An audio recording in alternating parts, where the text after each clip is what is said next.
opioid epidemic began in 1898 at the end of World War II when heroin was first introduced as a substitute for morphine.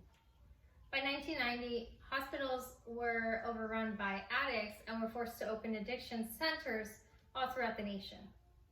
By 2010, the government imposed strict regulations on the quantity of narcotics that could be prescribed. This forced addicts to turn towards illegal street drugs. And by 2017, 30% of veterans would commit suicide, only because of the strict regulations that the government imposed and because they couldn't get enough of their medications. So how do we get a hold on this opioid epidemic?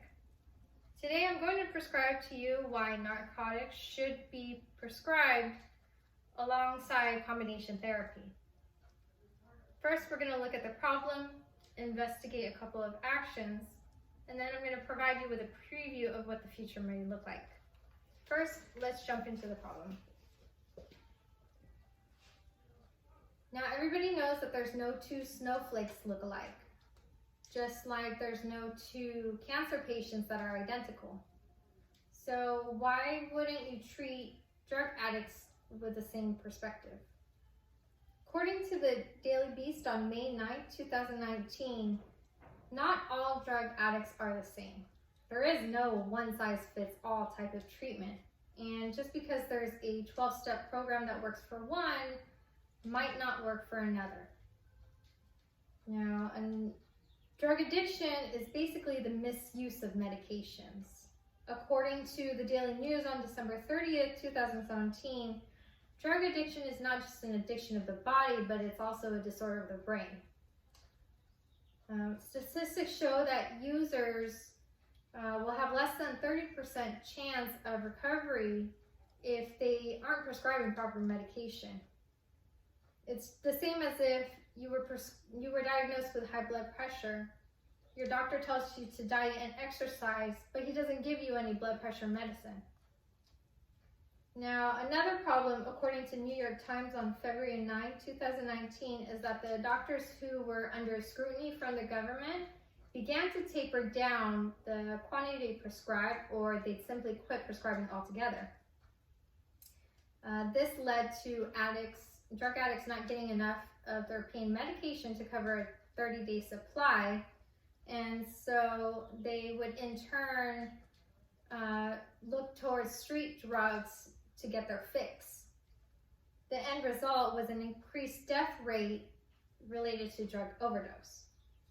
Now that we've looked at the problems, let's take a look at some of the actions to solve it. One action we can look into is combination therapy, which greatly increases an addict's chance of recovery. According to the Daily Mail on October 17, 2019, statistics show that about 40 to 60% of drug addicts will undergo a relapse. Combination therapy is more effective because its purpose concentrates on medications that focus on bodily sensations, feelings, thoughts, your environment.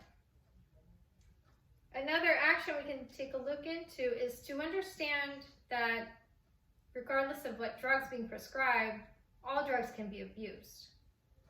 And according to The Guardian on June 22, 2017, relapse is when a person returns to an unhealthy or deteriorating state after a prolonged period of improvement.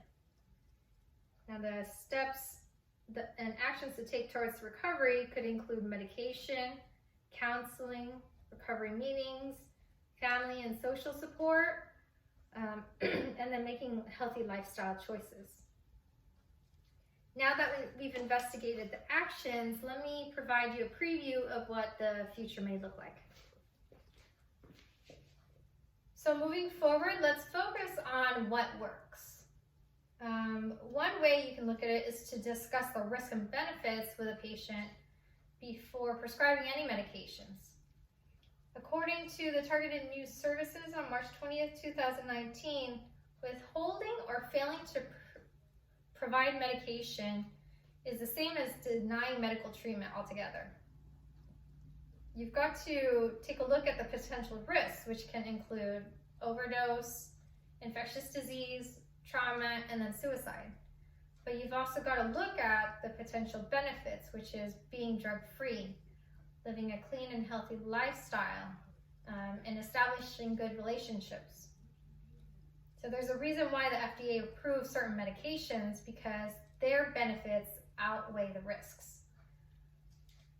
Now, another thing you can look forward to and prepare for is the symptoms of withdrawal. Because according to the Associated Press on May 23rd, 2017, symptoms of withdrawal can include anxiety, agitation, nausea, vomiting, diarrhea. But it's not like we're trying to trade one narcotic or trade one drug addiction for another. We're just basically prescribing alternatives to opioids.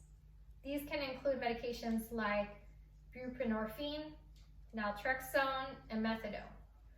So the justification for these medications, even though they are narcotics, is that their dose is big enough to fend off withdrawal symptoms, but also because the dose is too small to create a euphoric high. So today, I was here to persuade you why narcotics should be prescribed alongside combination therapy.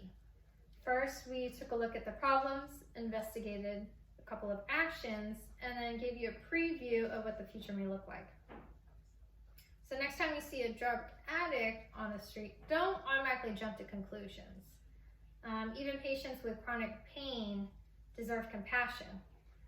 So focus on fixing the addiction and the pain, not trying to pit one against each other. You can't take 2 steps forward without taking 1 step back. And if you see someone fall off the horse, help them back up and try again.